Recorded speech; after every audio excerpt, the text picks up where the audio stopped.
I'm John Robeson. I'm here with Rick Lees. Rick is going to show us the process of building and trimming out the interior in the Boch collection 1971 ISO Lele. As you can see, we've got the inside coming together. Left side, we have some of the carpeting in place. The tunnel leather is in place. We have the heat insulation down on the flooring.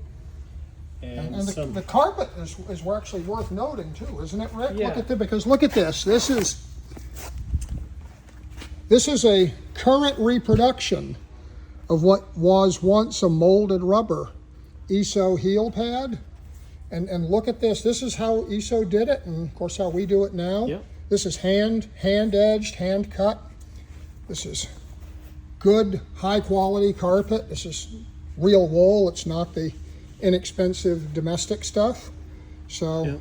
really And ISO trimmed, edged all of their carpeting in here. You can see it on all of these pieces on the floor. It's all trimmed and edged.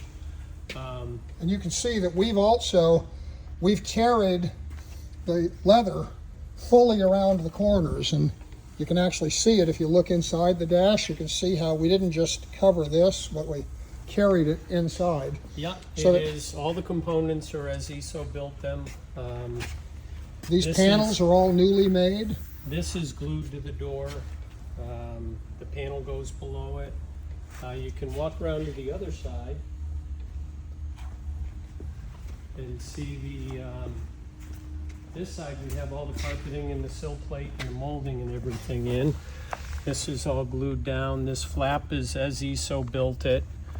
You can see all the carpeting pieces go in place. Glove box door, radio will be installed in the Yeah, middle. there's a center console that And yes, goes in the there middle. is Of course, there's a center console. rear seating area. A lot of this leather here is kind of foundational leather that we're gluing to the metal body of the car, and then your seats, panels, and other trim will surround it. Yeah. But this is where it all starts. There will be a blue shelf in the back that matches all the interior colors. And let's step back and look in the trunk so we can just show. Here's what the carpeting looks like before it is finished. So you can. For the binding, yep. So it's cut to shape, and the binding will be sewn on. But then underneath that, we've got the vinyl or the Hardura. This is actually done as ISO did it. They glued around underlayment, and then that will get glued down. And same here. The side panels were done like that, and These panels were all reproduced off the original Yeah, patterns. and this the is aluminum was all beat up. see, this is a padded vinyl. See, it's not just vinyl on the hard metal. Yep. And that again is how ISO did it. This used a See how much these thinner hinges pad are than all the redone? sides. Yeah.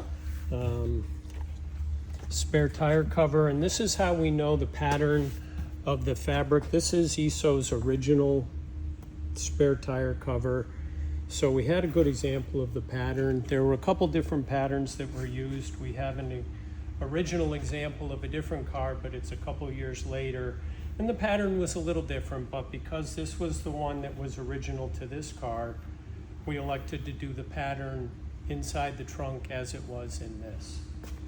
So when you look at this and you think this is one of the least known and rarest of the Italian super sports cars of the 1970s, look at the quality of work that's going into this car, and this is what it takes to be the best. If you want your car to be the best in this class, this is the kind of workmanship that An interesting we need feature that we found, these vents are actually all functional.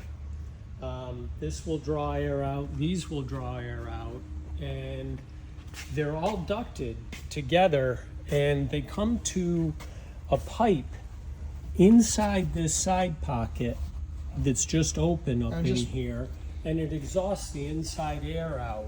You know, it makes through you the vents. it makes you think, for people who are in their 7th decades of life, that is reminiscent of those lever vents that we used to be able to pull on the floor of There is American a cars. huge one in the floor of this. And that's what we had before we had air conditioning.